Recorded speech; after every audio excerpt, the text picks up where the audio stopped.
ಎನ್ಜಿಎಸ್ಎಂ institute of pharmaceutical sciences Nitte ಪರಿಗಣಿತ ವಿಶ್ವವಿದ್ಯಾಲಯ ಮಂಗಳೂರು ಆಶ್ರಯದಲ್ಲಿ ಔಷಧೀಯ ಮತ್ತು ಆರೋಗ್ಯ ವಿಜ್ಞಾನದಲ್ಲಿ ಪ್ರಗತಿ ಎಂಬ ಶೀರ್ಷಿಕೆಯಡಿ ಫೆಬ್ರವರಿ 20 ರಿಂದ 22ರವರೆಗೆ 3 ದಿನಗಳ ಅಂತಾರಾಷ್ಟ್ರೀಯ ಸಮ್ಮೇಳನವು ಮಂಗಳೂರಿನ ದೇರಳಕಟ್ಟೆ ಕೆಎಸ್ ಹೆಗ್ಡೆ ಸಭಾಂಗಣದಲ್ಲಿ ಆಯೋಜಿಸಲಾಗಿದೆ ಅಂತ ಐಸಿಎಪಿಎಚ್ಎಸ್ 2020ರ ಸಂಘಟನಾ ಸಮಿತಿಯ chairman professor doctor CS Shastri ತಿಳಿಸಿದರು. ಅವರು ಮಂಗಳೂರಿನ ಪ್ರೆಸ್ ಕ್ಲಬ್ನಲ್ಲಿ ಸುದ್ದಿಗೋಷ್ಠಿಯನ್ನ ನಡೆಸಿ ಮಾತನಾಡಿ 2008ರಲ್ಲಿ ಸ್ಥಾಪನೆಯಾದ ನಿಟ್ಟೆ ಎಂಎಚ್ಆರ್ಡಿ ಮತ್ತು ಎನ್ಎಎಸಿಯಿಂದ ಎ ಶ್ರೇಣಿಯನ್ನು ಪಡೆದಿದ್ದು ಭಾರತದ ವಿಶ್ವವಿದ್ಯಾನಿಲಯಗಳಲ್ಲಿ ಎನ್ಐಆರ್ಎಫ್ನ 70ನೇ ಸ್ಥಾನದಲ್ಲಿದೆ. NGSM institute of pharmaceutical sciences 1983ರಲ್ಲಿ ಸ್ಥಾಪನೆಯಾಗಿದ್ದು ಎನ್ಐಆರ್ಎಫ್ 2019ರಲ್ಲಿ 33ನೇ ಸ್ಥಾನದಲ್ಲಿದೆ. ನ್ಯಾಷನಲ್ ಬೋರ್ಡ್ ಆಫ್ ಅಕ್ರಿಡಿಟೇಷನ್ನಿಂದ ಮಾನ್ಯತೆಯನ್ನ ಪಡೆದಿದೆ. ಈ ಬಹಿವಿಷಯಾಧಾರಿತ ಸಮ್ಮೇಳನವು ಭಾರತ ಮತ್ತು ವಿದೇಶಗಳಿಂದ ಔಷಧೀಯ ಮತ್ತು ಜೈವಿಕ ವಿಜ್ಞಾನದ ಸಂಶೋಧಕರು ಮತ್ತು ವಿಜ್ಞಾನಿಗಳನ್ನು ಒಟ್ಟುಗೂಡಿಸಿ ತಮ್ಮ ಸಂಶೋಧನೆಗಳನ್ನು ಹಂಚಿಕೊಳ್ಳಲು ಉದ್ದೇಶಿಸಿದೆ.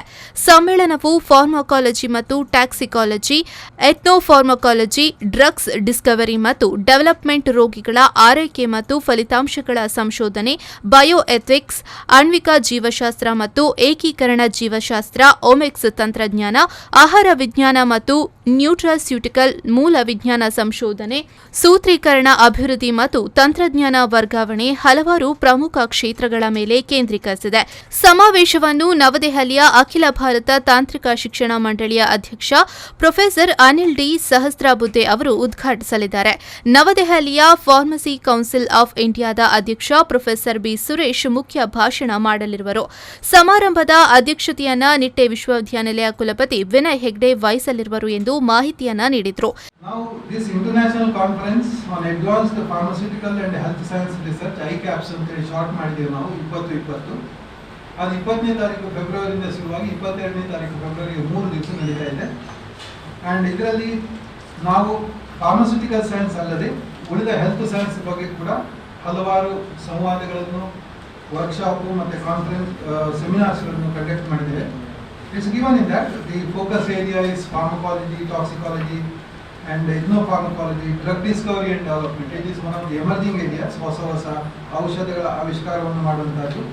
Patient care and outcome research, ನಮ್ಮದೊಂದು 1500 ಬೆಡ್ ಹಾಸ್ಪಿಟಲ್ ಇದೆ, ಅಲ್ಲಿ ಪೇಷಂಟ್ ಕೇರ್ ಹೇಗೆ ಮಕ್ಕಳು ಮಾಡಬೇಕು, what are the things, this also will be discussed in this conference.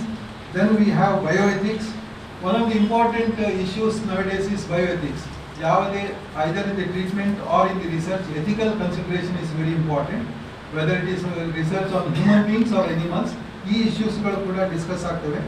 ಮತ್ತೆ molecular biology, radiation biology, omics technology, food and science, nutraceuticals. ಈ ಸಂದರ್ಭ ಸುದ್ದಿಗೋಷ್ಠಿಯಲ್ಲಿ ಸಂಘಟನಾ ಸಮಿತಿಯ ಕಾರ್ಯದರ್ಶಿ ಡಾಕ್ಟರ್ ಎಂ ವಿಜಯಕುಮಾರ್, ಕಾಲೇಜಿನ ಉಪ ಪ್ರಾಚಾರ್ಯರಾದ ನಾರಾಯಣ ಆಚಾರ್ಯಲು, ಉದಯ್ ವೆಂಕಟ್ ಉಪಸ್ಥಿತರಿದ್ದರು. ಶರತ್ ಸಾಲ್ಯಾನ್, ವಿ4 ನ್ಯೂಸ್ 24/7 ಮಂಗಳೂರು.